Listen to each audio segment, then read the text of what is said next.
Bien, hermanos, vamos a dar inicio en la clase. Ya nos tomó 10:30, pero bueno, hoy sabemos que tenemos convivio, ¿verdad? Así que después de la clase bíblica vamos a pasar aquí al comedor y vamos a tener un convivio, ¿verdad? Unos alimentos que se han preparado con mucho amor por cada uno de nosotros en particular. Es un convivio de traje, ¿verdad? Cada quien trae lo que más, lo que más le gusta. Y el que no trajo, ahí siempre hay de sobra, así que gracias a Dios por ello.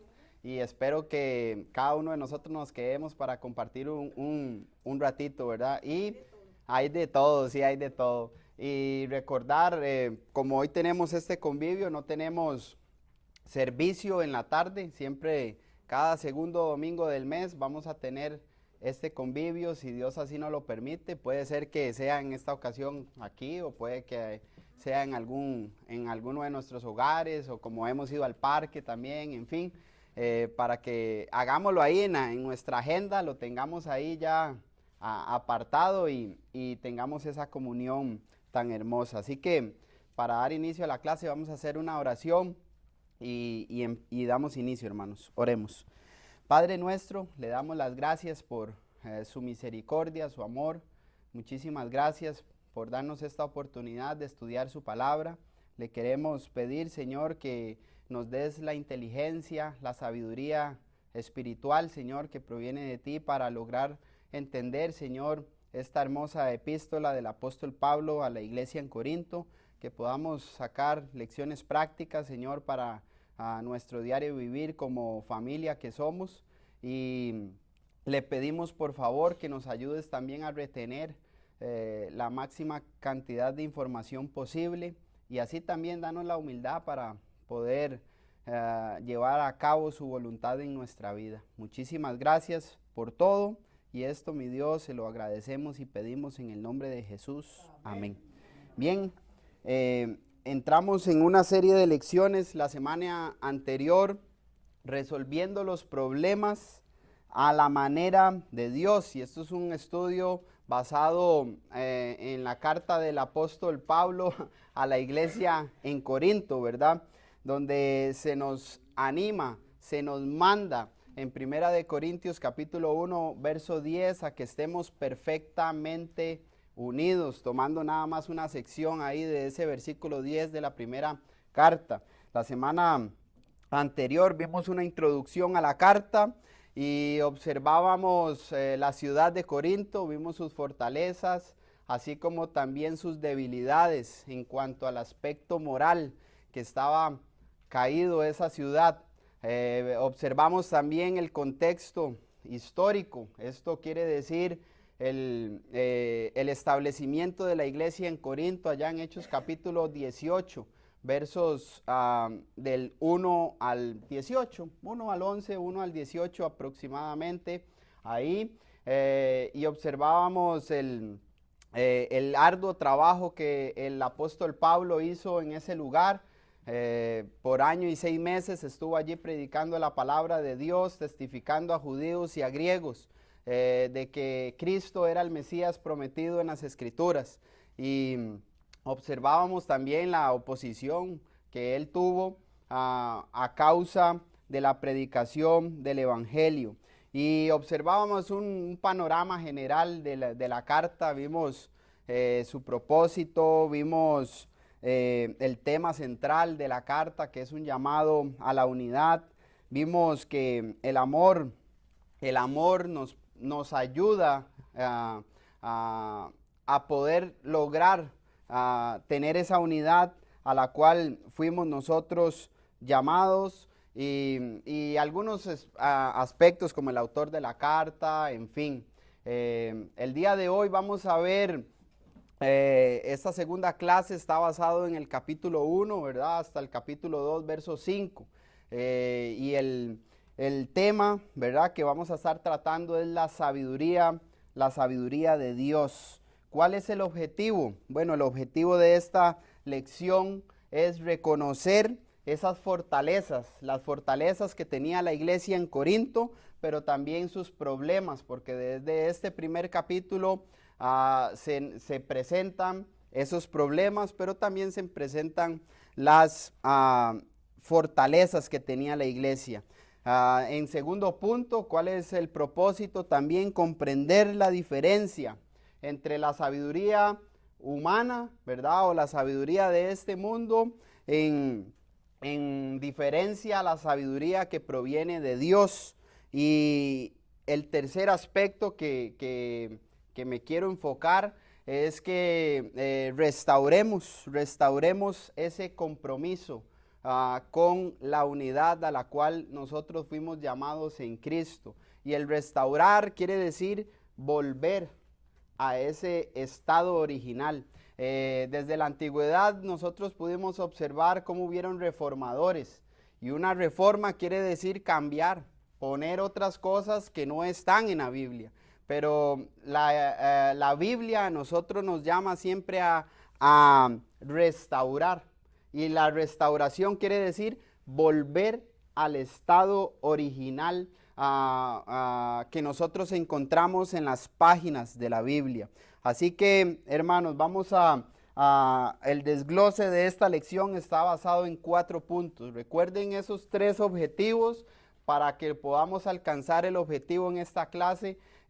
Asimismo, estas 4 divisiones que vamos a estar observando. Vamos a ver primero los saludos y acciones de gracias del apóstol Pablo para con la iglesia. Después vamos a ver las divisiones. Vamos a ver en tercer lugar el poder y la sabiduría que provienen de Dios. Y el enfoque para cerrar va a ser que nuestra gloria solo debe ser en el Señor. Así que resolviendo los problemas a la manera de Dios. Saludos y acciones de gracias del apóstol Pablo a la iglesia en Corinto. Leo así, hermanos, desde el capítulo 1, versos 1 al 9.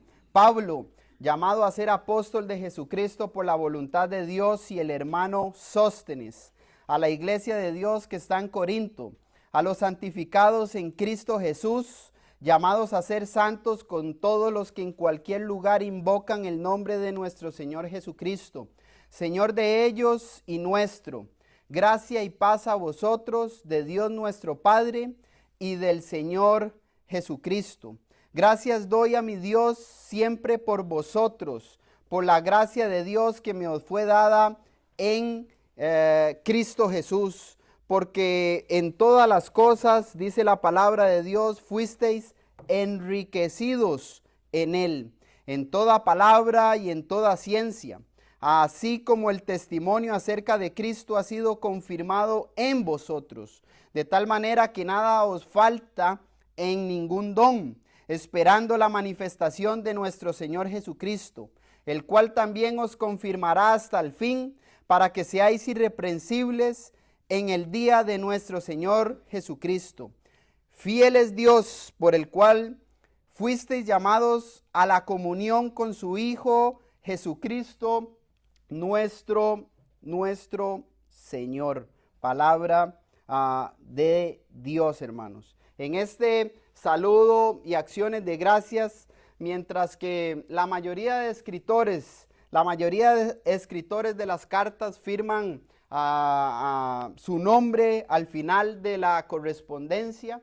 En el mundo griego, hermanos, siempre en su introducción, la costumbre del escritor era identificarse desde el principio. Y Pablo siguió esa costumbre. Esa costumbre lo hizo desde el versículo 1 y la primera palabra que utilizó fue esa, Pablo. Pero él hace un contraste a lo que el escritor griego utilizaba, y él dice un llamado a ser apóstol de Jesucristo. Aquí Pablo empieza a establecer su autoridad para instruir a la iglesia sobre asuntos espirituales. Entonces, ¿Quiere decir eso? Bueno, leyendo usted la carta, usted y primera y segunda a los Corintios, usted se va a dar cuenta que habían algunas personas en la iglesia que estaban en desacuerdo con Pablo, quien había fundado en la iglesia, y eso lo vimos en Hechos capítulo 18, versos del 1 al 11. Unos 5 años antes de escribir esta carta.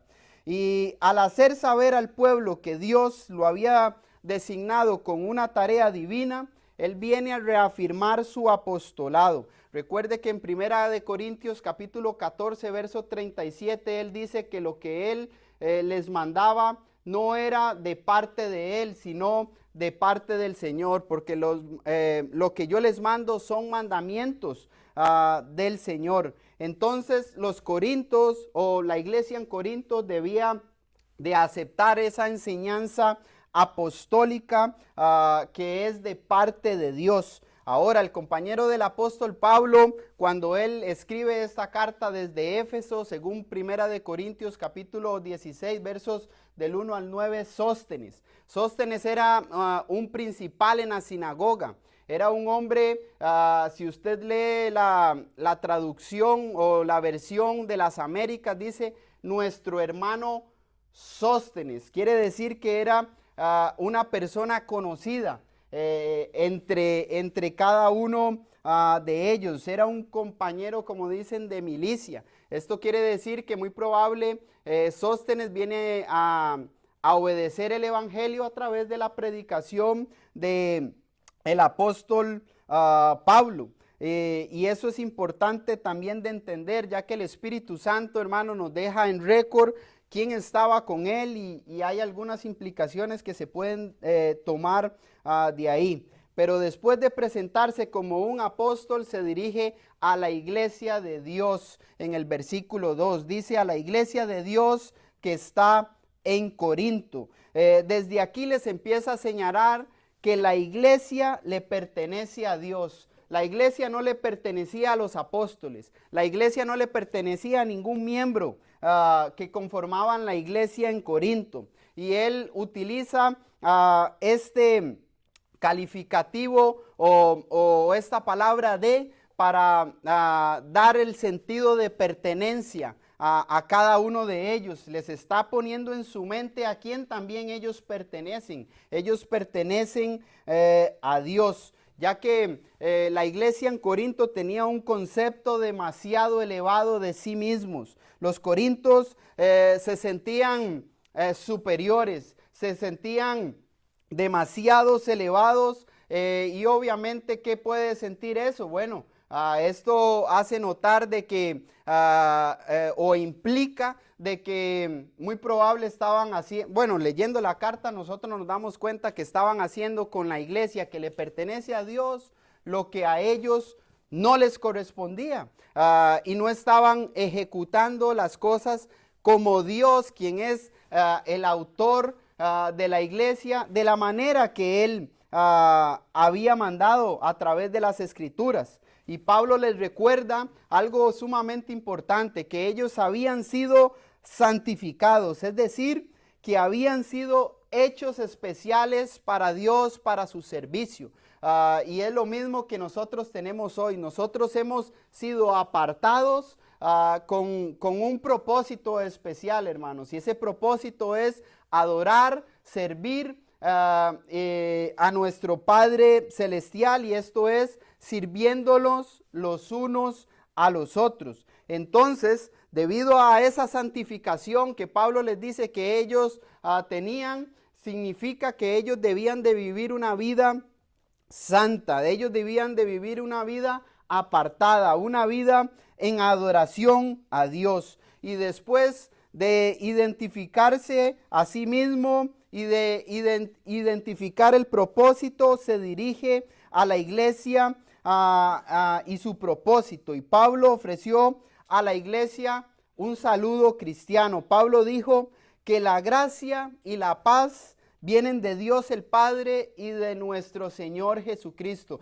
Es un saludo cálido, hermanos. Recuerde que la iglesia estaba compuesta por judíos y gentiles. Entonces, al utilizar gracia, quiere decir para los gentiles, ¿verdad? Recordemos que esa gracia, que también en Efesios capítulo 3, verso 4, dice que nosotros leyendo podemos entender. Si usted lee un poquito más en el verso 6, dice que qué es lo que leyendo nosotros podemos entender. Que esa gracia había sido revelada en Cristo, de que de que los gentiles eran coherederos de ese favor inmerecido de Dios. Ahora dice paz, gracia y paz de Dios nuestro Padre y del Señor Jesucristo. Y paz viene a ser ese conforte que viene en el cristiano a través de la obediencia al Evangelio. Es quitar esa ira de Dios que iba a venir por el pecado, ¿verdad? Que estaba en cada uno de nosotros. Dice gracia y paz. Recordemos en Romanos capítulo 5, verso 1, que la Biblia nos enseña que somos justificados pues por la fe. Tenemos paz para con Dios por medio de nuestro Señor Jesucristo. Entonces, los corintios, nuestros hermanos ahí, eran destinatarios de esa gracia y de esa paz. Ahora, piense un poquito, hermanos, para entrar así más. ¿Qué impacto? Porque esto ya es aplicación para nosotros. ¿Qué impacto ha tenido esa gracia y esa paz en su vida? Esto quiere decir, ¿qué transformación ha experimentado usted en su vida como cristiano? Porque nosotros estábamos lejos de Dios, sin Dios y sin esperanza en este mundo. ¿Y qué es lo que usted ha experimentado como cristiano? Muchos piensan que nada más pues ya obedecí el evangelio y todo sigue igual.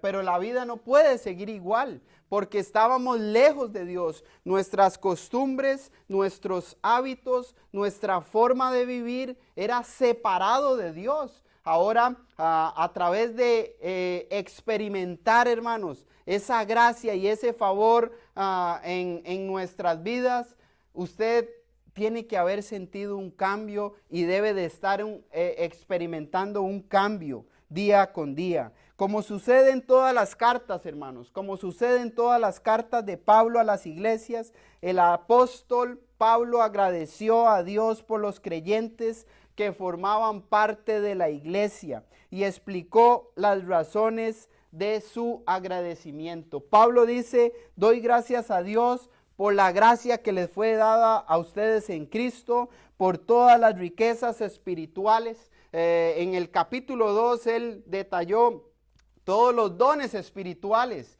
porque la iglesia era rica, hermanos, en los dones espirituales que el Espíritu daba a cada uno en particular por medio de la imposición de las manos de los apóstoles. Y Pablo sabía que la iglesia enfrentaba muchos desafíos, pero que la iglesia era rica espiritualmente por los dones que el Espíritu Santo les había dado. Y les hizo ver que ellos tenían todo.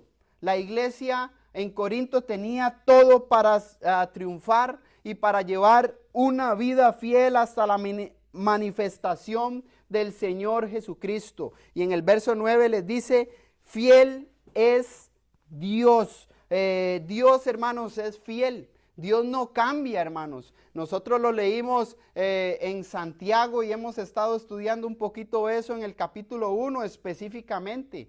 En Él no hay sombra de variación. Él es el mismo ayer, hoy y siempre. Él no va a cambiar. Si nosotros somos infieles, Él va a permanecer siempre fiel. La iglesia en Corinto, nosotros vamos a observar seguidamente que tenían sus defectos, sus divisiones, sus faltas, pero Dios era fiel, hermanos, con ellos, y ese Dios fiel es el mismo Dios al cual hoy nosotros estamos sirviendo. Si nosotros hoy dependemos de Dios, Él, hermanos, por medio de nuestra diligencia y nuestra obediencia a la palabra de Dios, nos va a capacitar hasta que Cristo venga nuevamente. En resumen, hermanos, esta sección, somos bendecidos, así como la iglesia en Corinto fue bendecida. Porque Dios nos ha dado todas las cosas que pertenecen a la vida y a la piedad. Primera de Pedro, capítulo 1, verso 3. Y esas riquezas espirituales, hermanos, Él nos las ha dado a conocer a través de su Hijo Jesucristo. Y su Hijo Jesucristo inspiró, el Espíritu Santo inspiró a los apóstoles para que nos dejaran en récord su palabra. Recordemos que el Espíritu Santo fue prometido sobre los apóstoles. Juan 14, 26, Juan 15, 26 y Juan 16, 13. Ellos ni siquiera tenían que pensar lo que iban a decir. Si usted viene, bueno, yo tengo escrito mis notas de lo que yo he hecho. Los apóstoles no tenían que hacer eso. Es más, ni contaban con la Biblia. Jesús les dijo, ni piensen lo que ustedes van a decir, porque en ese mismo momento ahí se les va a dar palabra. Marcos capítulo 13, verso 11. Ahora la promesa del Espíritu Santo vino sobre los apóstoles y los apóstoles hicieron su labor y dejaron en récord la palabra inspirada de Dios, donde nosotros tenemos todas las riquezas espirituales en Cristo, para que nosotros podamos desarrollarnos y crecer y presidir y adorar a Dios conforme a lo que Él nos manda en las Escrituras. Recordemos que toda la Escritura es inspirada por Dios y útil para enseñar, para corregir, para redarguir, para instruir en justicia, a fin de que el hombre de Dios, dice, sea perfecto, enteramente preparado para toda buena obra. Las mismas bendiciones, hermanos, espirituales, nosotros las tenemos como la iglesia en Corinto. Y si nosotros somos diligentes, somos fieles a Dios, Él siempre va a ser fiel con nosotros y nos va a confirmar hasta ese día del fin. En segundo lugar, divisiones en Corinto, verso 10 al 17. Os ruego pues, hermanos, por el nombre de nuestro Señor Jesucristo, que habléis todos una misma cosa, y que no haya entre vosotros divisiones, sino que estéis perfectamente unidos en una misma mente y en un mismo parecer. Porque he sido informado acerca de vosotros, hermanos míos, por los de Cloé, que hay entre vosotros contiendas. Quiero decir que cada uno de vosotros dice, yo soy de Pablo, y yo de Apolos, y yo de Cefas, y yo de Cristo. ¿Acaso está dividido Cristo? ¿Fue crucificado Pablo por vosotros? ¿O fuisteis bautizados en el nombre de Pablo? Doy gracias a Dios de que a ninguno de vosotros he bautizado, sino a Crispo y a Gallo, para que ninguno diga que fuisteis bautizados en mi nombre. También bauticé a la familia de Estéfanas. De los demás, no sé si he bautizado a algún otro, pues no me envió Cristo a bautizar, sino a predicar el evangelio, no con sabiduría de palabras, para que no se haga vana la cruz de Cristo. Aunque los cristianos en Corinto, hermanos, tenían abundantes dones, existían grandes problemas en sus filas. Principales fallas que había en la iglesia: no hablaban todos una misma cosa. Número 2, habían divisiones entre ellos. Número 3, no estaban perfectamente unidos en una misma mente. Y número 4, no estaban perfectamente unidos en un mismo parecer. Entonces, evidentemente la situación en Corinto era grave, hermanos. Eran ricos espiritualmente por medio de los dones, pero habían fallas en sus filas. ¿Por qué?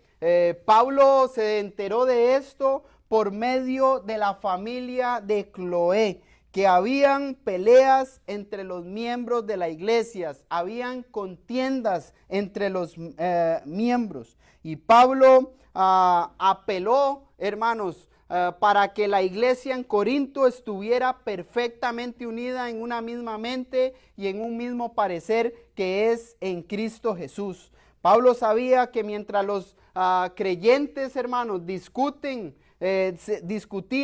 el testimonio de ellos ante los incrédulos, hermanos, iba a disminuir. Y eso es algo lógico, hermanos. Eso es algo lógico que también sucede hoy en día. Y aparte, esas divisiones, esas contiendas, no los iba no iban a estar ellos perseverando hasta el fin. Cuando hay divisiones, cuando hay contiendas, hermanos, eso no es la iglesia de Cristo. Esa no es la iglesia que Cristo quiere. Y es importante algo que quiero decir aquí, hermanos. La iglesia necesita de hermanos como la familia de Cloé, hermanos. Hermanos que entienden que la iglesia no es del hombre, que no le pertenece a nadie. Y que se dan cuenta, hermanos, porque las divisiones, los problemas son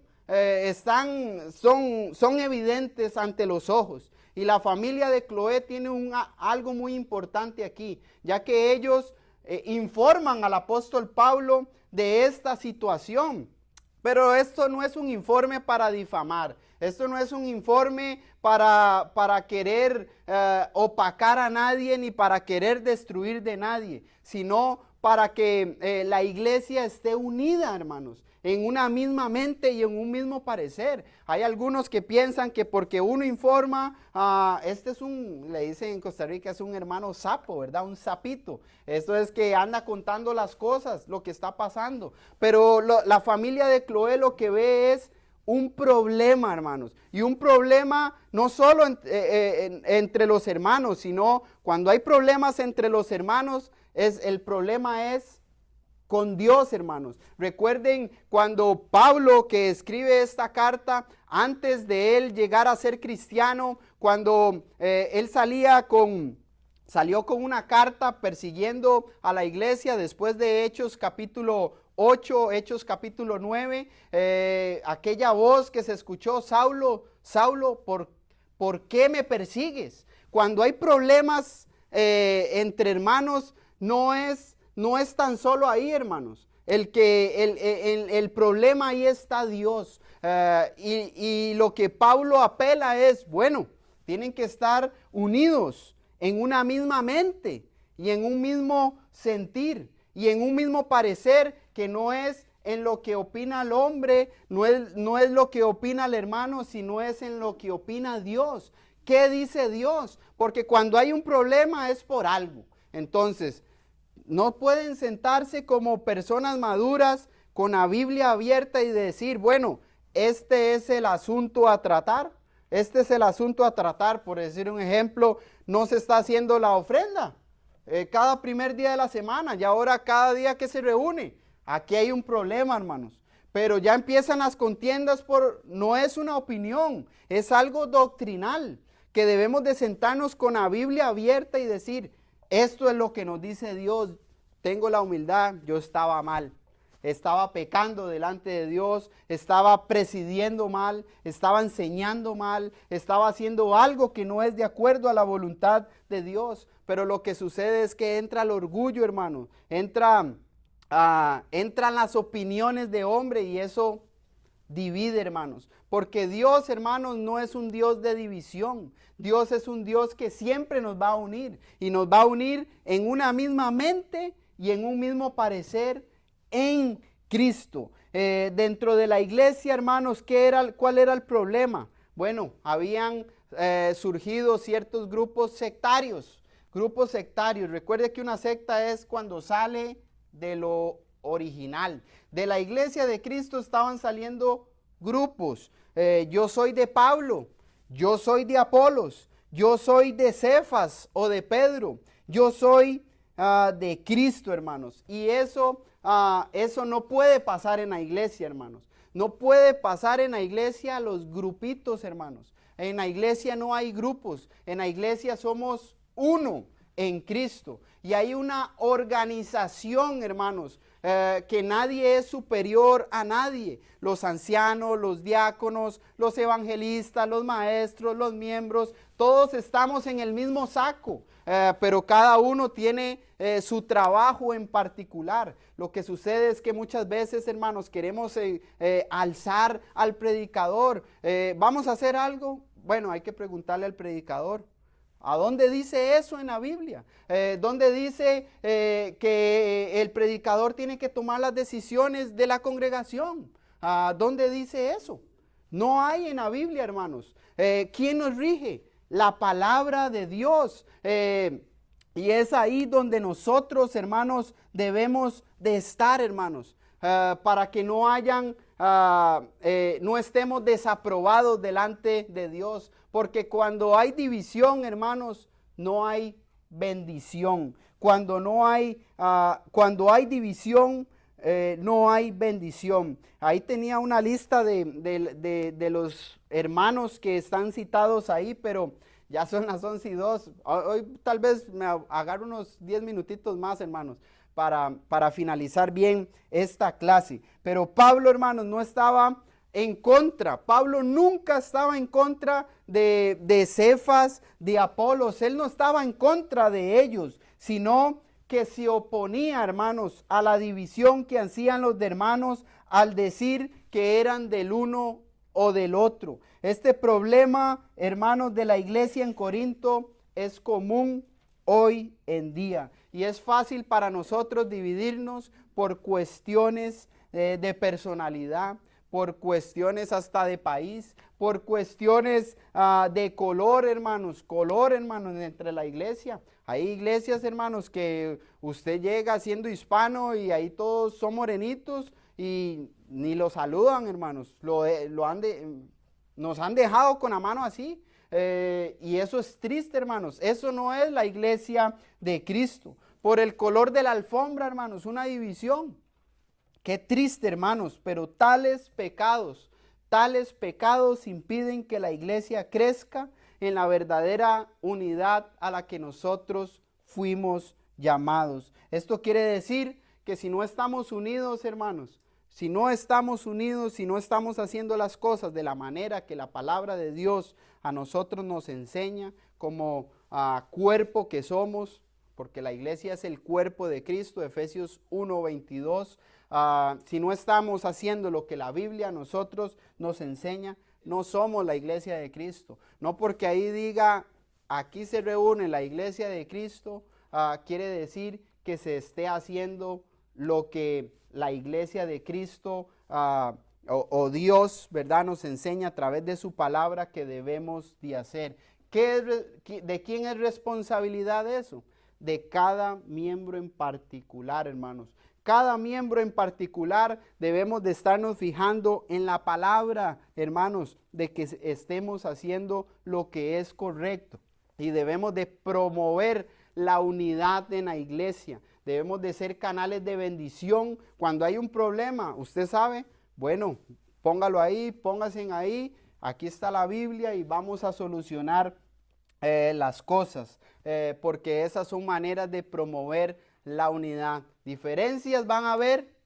En una familia siempre hay diferencias. Si usted lee la Biblia se puede dar cuenta que entre los apóstoles hubieron diferencias, pero eso nunca los dividió, hermanos. Siempre cuando Pablo tuvo que reprender a Pedro al frente de todos, porque lo que estaba haciendo era digno de condenar, lo hizo con amor, al frente de todos.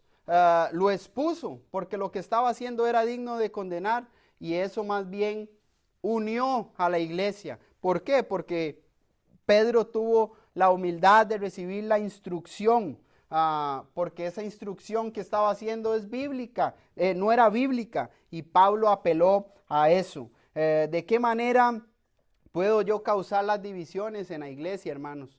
Trayendo su opinión. La opinión en cuanto a temas de adoración, no lo vamos a hacer así, nos vamos ahora solo los sábados. Nos va a dividir, hermanos. ¿Por qué? Porque la Biblia nos enseña que tenemos que hacerlo cada primer día de la semana. No hay que evangelizar. ¿Cómo no hay que evangelizar? Si la Biblia a nosotros nos enseña que hay que evangelizar, nos va a dividir. Entonces, en cuestiones doctrinales, hermanos, Dios ya nos ha dicho. Si queremos pintar esto blanco o rosado, pues es una opinión.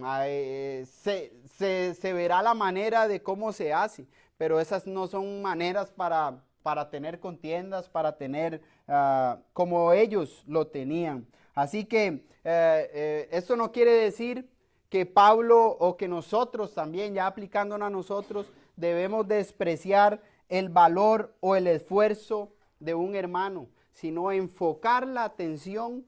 La atención, ¿quién la tiene que tener aquí? Dios, hermanos. Nosotros salimos, bueno, a mí cuando he salido, hermano, qué bendición usted, qué buena predicación, hermanos, excelente. ¿De qué hablé? No, hermanos, que es una bendición la predicación. Demasiado bueno usted, hermano. Hermana, ¿me puede decir algo que dije en la predicación? Es que son tantas cosas, hermanos, que es demasiado bueno. El enfoque estaba en mí, no estaba en la palabra de Dios, hermanos. Y eso es lo que pasa. Si yo me quedo, yo nada más me quedo, yo salgo ahí elevado, soy el mejor predicador, ¿verdad? Qué excelente que soy, ¿verdad? En esta predicación. Y no, hermanos, todos debemos de venir aquí con el propósito de adorar a Dios y salir de este lugar edificados, no por mí, sino por la palabra de Dios. Entonces, no hagamos no imitemos ese mal ejemplo que estaban en los hermanos, grupos hermanos. Yo soy de aquel, yo soy del otro. No, aquí todos somos importantes en la obra del Señor. Nuestro deseo, Pablo escribió que sus palabras no se basaban en la sabiduría humana, sino en el poder redentor de la muerte de Jesús. Pablo sabía que muchos de los corintios estaban enamorados, hermanos, de la sabiduría mundana, y los corintios no se debían dejar impresionar por la retórica o por los argumentos ingeniosos que pierden el mensaje sencillo de la cruz, el poder y la sabiduría de Dios, porque la palabra de la cruz, verso 18, dice: es locura a los que se pierden, pero a los que se salvan, esto es, a nosotros, es poder de Dios. Pues está escrito: destruiré la sabiduría de los sabios y desecharé el entendimiento de los entendidos. ¿Dónde está el sabio? ¿Dónde está el escriba? ¿Dónde está el disputador de este siglo? ¿No ha enloquecido Dios la sabiduría del mundo? Pues ya que en la sabiduría de Dios el mundo no conoció a Dios mediante la sabiduría, pues dice, agradó a Dios salvar a los creyentes por la locura de la predicación, porque los judíos piden señales y los griegos buscan sabiduría, pero nosotros predicamos a Cristo crucificado, para los judíos ciertamente tropezadero y para los gentiles locura, mas para los llamados, así judíos como griegos, Cristo, poder de Dios y sabiduría de Dios. Verso 25, porque lo insensato de Dios es más sabio que los hombres, y lo débil de Dios es más fuerte que los hombres. La historia, hermanos, de la crucifixión resultó ser un poderoso desafío para la iglesia en Corinto y a toda esta región en general. Muchos tomaron partida, hermanos, en el tema de la sabiduría de Dios frente al conocimiento mundano. Y el centro de muchos argumentos, en el centro de todos estos pensamientos de la sabiduría humana, estaba la muerte y la resurrección de Cristo. Y Pablo escribió para que la iglesia volviera a la suficiencia, hermanos, del evangelio. El mensaje de Pablo se centró en la cruz de Cristo. Por eso el mensaje principal, y de todos los varones, cuando tengamos el privilegio de presidir, el mensaje de todo es la cruz de Cristo. Cero opiniones aquí, cero testimonios, cero, hermanos, cero yo pienso, yo creo. El mensaje tiene que ser la palabra de Dios. La cruz de Cristo es la que nos va a mover, es la que nos llama. Ese sacrificio tan grande es el que nos debe de llamar a nosotros. Mientras los incrédulos, hermanos, rechacen esa cruz, ese mensaje de la cruz, están condenados a perecer, porque la palabra de la cruz dice es locura, hermanos, para los que se pierden, pero dice, pero a los que se salvan, esto es a nosotros, es poder de Dios. Y Dios, hermanos, nos llama, verso 21, a todos los creyentes por la predicación de la palabra del evangelio. No nos llama por ningún otro medio, hermanos. Dios nos llama únicamente y exclusivamente a través de la predicación de la palabra de Dios. Segunda de Tesalonicenses 2:14 dice, a los cuales llamó mediante el evangelio para salvar a cada uno de ellos. Qué importante entonces, hermanos, es que nuestro mensaje siga siendo ese, hermanos. Ese debe de ser la base siempre de nuestro mensaje. Pablo les está diciendo así en esencia, ¿de qué sirve el mensaje del mundo? ¿De qué sirve la sabiduría del mundo? Ahí habían grandes en su tiempo, Aristóteles, Platón, Sócrates. ¿De qué sirven todos esos pensadores? ¿De qué sirve la sabiduría del mundo a la par del mensaje de la cruz? De nada, hermanos, de nada sirve. Ese debe ser entonces el enfoque nuestro, hermanos.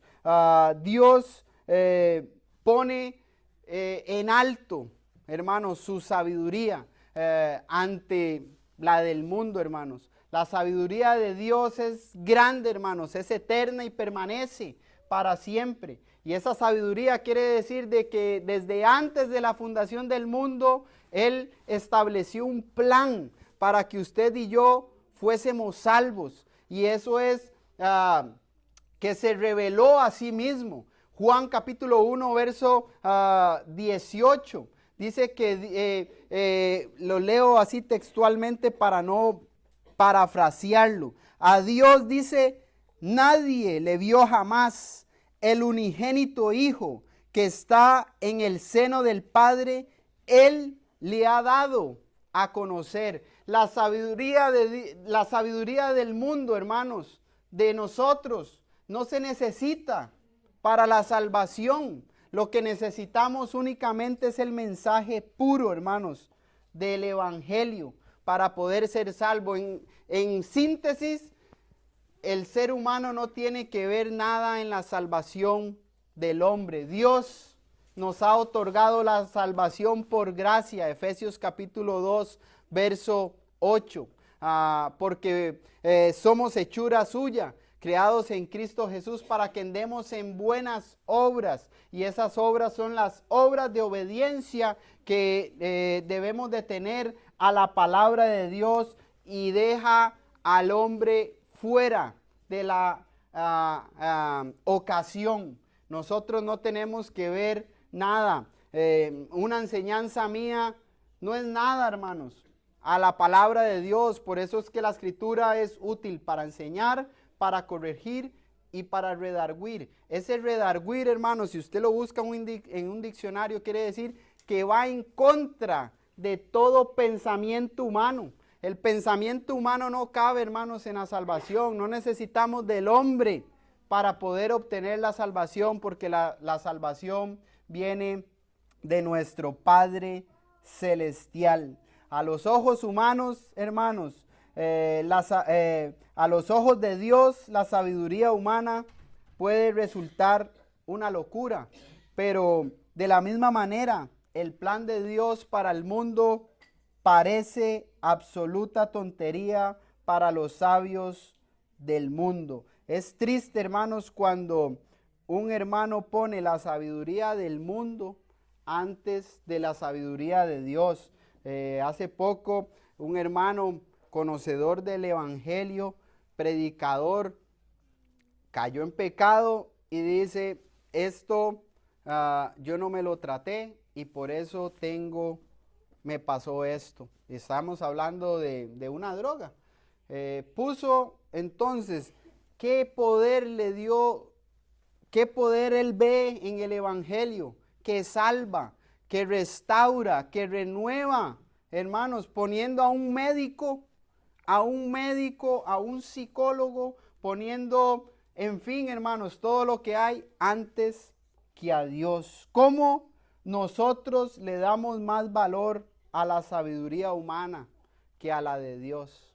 Es triste, hermanos, pero el poder de Dios para salvación es el Evangelio. El Evangelio. Y para cerrar, hermanos, nuestra gloria solo debe de ser en el Señor. Versículo 26. Pues mirad, hermanos, vuestra vocación, que no sois muchos sabios según la carne, ni muchos poderosos, ni muchos nobles, sino que lo necio del mundo escogió Dios para avergonzar a los sabios, y lo débil del mundo escogió Dios para avergonzar lo fuerte, y lo vil del mundo y lo menospreciado escogió Dios, y lo que no es, para deshacer lo que es, a fin de que nadie se jacte en su presencia. Mas por él estáis vosotros en Cristo Jesús, el cual nos ha sido hecho por Dios sabiduría, justificación, santificación y redención, para que, como está escrito, el que se gloría, gloríese en el Señor. Así que, hermanos, cuando fui a vosotros para anunciaros el testimonio de Dios, no fui con excelencia de palabra o sabiduría, pues me propuse no saber entre vosotros cosa alguna, sino a Jesucristo y a este crucificado. Y estuve entre vosotros con debilidad y con mucho temor y temblor. Y ni mi palabra ni mi predicación fue con palabras persuasivas de humana sabiduría, sino con la demostración del Espíritu y de poder, para que vuestra fe no esté fundada en la sabiduría de los hombres, sino en el poder de Dios. A los ojos, hermanos, de los incrédulos, los cristianos en Corinto eran necios. Pocos de ellos, si es que había alguno, era intelectual, pero tal vez por eso se vieron intentados a incorporar aspectos del griego. Y al hacer esto, hermanos, les daría un estatus respetado dentro de la sociedad. Por eso, hermanos, a uno no lo va a salvar un título, a uno no lo va a salvar un logro personal que uno puede hacer. El que nos salva, hermanos, es Dios, es su palabra. Y Pablo advirtió a los creyentes en Corinto contra tales deseos y les recordó lo que eran. Y la mayoría eran menos, hermanos, menos educados. Y eso usted lo ve en el verso 26. Que no soy muchos sabios, dice, según la carne, ni muchos poderosos, ni muchos nobles. La influencia, hermanos, de la filosofía griega ejerció una fuerte influencia, por ende, en Corinto, en la época del apóstol Pablo, y eso lo mencioné un poquito antes, ¿verdad? Sócrates, Platón, y usted puede investigar un poquito más con respecto a eso, pero ellos tuvieron una gran influencia y ya lo querían introducir en la iglesia. Y Dios había confiado, pero el plan de Dios era, Dios había confiado a los insensatos, a los débiles, a los humildes y a los despreciados el mensaje más valioso que hay en el mundo y que alguien haya conocido jamás. Y ese es el mensaje del Evangelio. Bendito sea Dios, hermanos, por el lugar en el que usted y yo estamos, hermanos. Ese mensaje que transformó nuestras vidas y que está obrando, hermanos, en nuestras vidas. Y al hacer ese plan, hermanos, esa sabiduría de Dios en lo vil de este mundo, en vez de en los sabios de este mundo, al hacerlo, Dios había deshonrado a los sabios del mundo al derribar su perspectiva. Soy muy sabio. No es lo sabio, hermanos, es la disposición del corazón, el deseo, la voluntad. Juan 7:17, el que quiere hacer la voluntad de Dios. Ahí es donde está, hermanos, el enfoque. Y ese mensaje, hermanos, lo puede transformar. Usted no puede ni saber ni leer, hermanos. Que usted, por deseo, hermanos, usted aprende a leer. Y después alguien que ni sabe leer le está enseñando a uno la palabra de Dios. Porque hay voluntad, hay deseo. La presencia en la iglesia de las personas que no tenían rango ni posición negaba por completo lo que el mundo consideraba importante. Sin duda, hermanos, todos luchamos con el deseo de recibir reconocimiento y elogios de nuestros compañeros. Queremos que se nos considere sabios, queremos que se nos considere conocedores, pero desde una perspectiva eterna. ¿Estaremos, hermanos, nosotros luchando con el deseo de reconocimiento? Es una pregunta que usted se puede responder. ¿Estoy luchando con que me reconozcan? Hay algunos que son así, hermanos. Solo fotos, hermanos. Fotos, vea, aquí estoy en un bautismo. Yo lo estoy bautizando, soy yo. No, hermanos. El ser humano no tiene que ver, no tiene parte en la salvación, porque la obra es de Dios. Y hay muchos que viven así, hermanos, y lastimosamente de esos no los veamos afuera, hermanos, porque recuerde que a donde está siempre el error es adentro. Muchas veces estamos solo queriendo ver afuera, y donde estaban los problemas en la iglesia, ¿dónde eran? Adentro, hermanos. Entonces, procuremos en el amor del Señor promover esa unidad, hermanos. Promovamos eso. ¿Cuáles eran las fortalezas que tenía la iglesia en Corinto? Pregunta.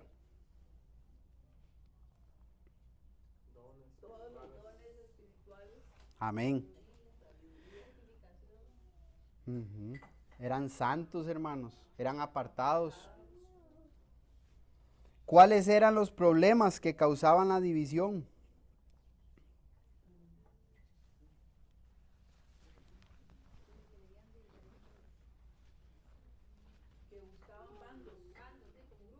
Grupos, sí.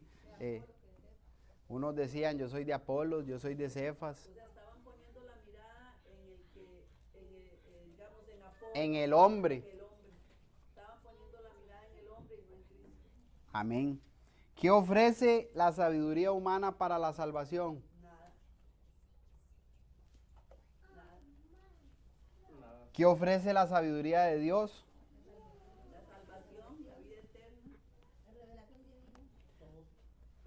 Todo lo que necesitamos, sí, para esta vida, y dice, para la piedad. Ahora, ¿cómo nosotros podemos restaurar ese compromiso con la unidad si tenemos una falla? ¿Cómo lo podemos hacer?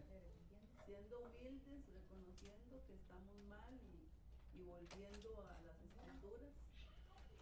Jeremías 6, ¿verdad?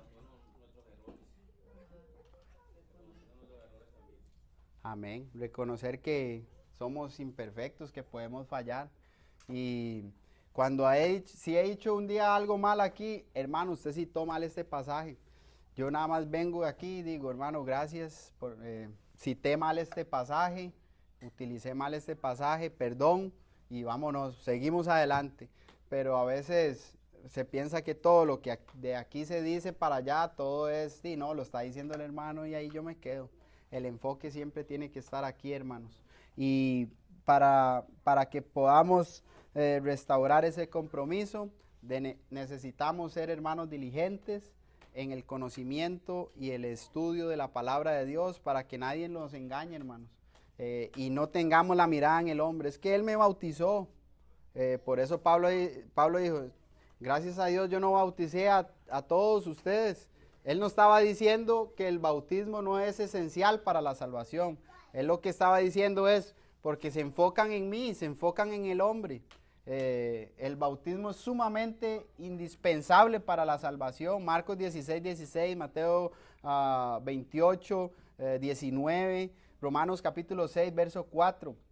Sin el bautismo no hay salvación, no hay perdón de pecados. no somos añadidos a la iglesia, no tenemos contacto con esa sangre de Cristo. Lo que estaba diciendo era, el enfoque me lo querían poner a mí y no es en mí, es en Dios, porque la sabiduría proviene de lo alto, del Padre de las luces. Así que, hermanos, espero que esta lección sea de provecho para cada uno de nosotros, sigamos creciendo en esa unidad, porque queremos ser y seguir siendo la iglesia del Nuevo Testamento, la iglesia que está en las páginas de nuestras Biblias, resolviendo los problemas a la manera de Dios, con su sabiduría, con su palabra. Vamos a orar, hermanos, pasé un poquito ahí, me disculpan, y vamos, de por sí tenemos un manjar ahí, hermanos, que vieran cómo está esas refris. Vamos a orar. Oremos. Padre, bueno eres, Señor. Gracias por todas sus bondades. Queremos dar gracias por el estudio de su palabra. Ayúdanos a seguir adelante. Perdona nuestros pecados y síguenos usando, que su gracia siga trabajando en nosotros, como dijo el apóstol Pablo. Su gracia no ha sido en vano conmigo. Que sigamos siendo de bendición los unos para los otros, Padre. Y así, Padre, a las personas que vayan a venir a este lugar por medio de la evangelización y predicación de su palabra, Padre, encuentren un hogar, encuentren una familia, encuentren el amor puro y sincero en Cristo. Gracias por los niños, gracias por la paciencia de cada uno de nosotros, porque es necesario, Señor, para nuestra salvación. Bendice, Padre, este compartir que vamos a tener, bendice los alimentos, gracias por proveer para nosotros y poder disfrutar de esta comunión tan hermosa en las mejores condiciones, Padre, con un buen clima, con buenas sillas, en fin, Padre, con todo lo que tenemos. Bendito sea su nombre. En Él oramos y gracias damos. Amén. Dios les bendiga, hermano. Muchas gracias.